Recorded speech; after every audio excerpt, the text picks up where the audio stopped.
नमस्ते। अध्यात्म के इस सफर में आपका स्वागत है। आज हम भगवद गीता के 9वें अध्याय 10वें श्लोक का साक्षात्कार करेंगे।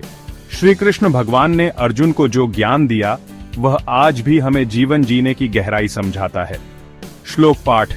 मयाध्यक्षेण प्रकृति सूयते सचराचरम हेतुनानेन कौन्तेय जगद विपरिवर्तते। इसका अर्थ है, मेरी देखरेख में प्रकृति सभी चर अचर को उत्पन्न करती है, इसी कारण से यह संसार घूमता है। यह श्लोक हमें बताता है कि भगवान की देखरेख में ही यह संपूर्ण सृष्टि संचालित होती है। ठीक जैसे एक निर्देशक के बिना कोई फिल्म नहीं बन सकती, वैसे ही भगवान के नियंत्रण के बिना यह विशाल ब्रह्मांड नहीं चल सकता।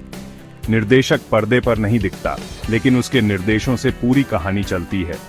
ठीक वैसे ही भगवान अदृश्य रहकर भी इस संपूर्ण सृष्टि के संचालन करता है।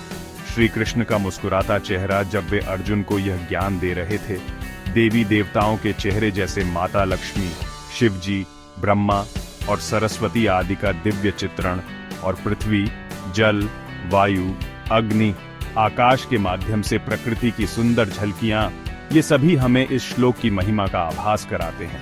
महाभारत के दृश्य जहां कौरव पांडव युद्ध की तैयारी में हैं, जीवन के घूर्णन का प्रतीक है। पवित्र वस्तुएं जैसे तुलसी, दीपक, शंख, गीता ग्रंथ की छवियां हमें यह सिखाती हैं कि भगवान केवल उपदेशक ही नहीं, बल्कि पूरे ब्रह्मांड के अदृश्य निर्देशक हैं। यह श्लोक हमें यह सिखाता है कि भगवान केवल उपदेशक ही नहीं, बल्कि पूरे ब्रह्मांड के अदृश्य निर्देशक हैं।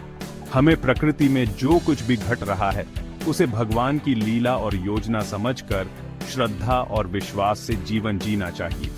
जो भी घट रहा है वह उनकी देखरेख में हो रहा है, यही भक्ति का मूल है। ध्यान रखें, भगवान की लीला अपरंपार है। आइए हम सब अपनी श्रद्धा और विश्वास को और भी मजबूत करें। जय श्री कृष्ण।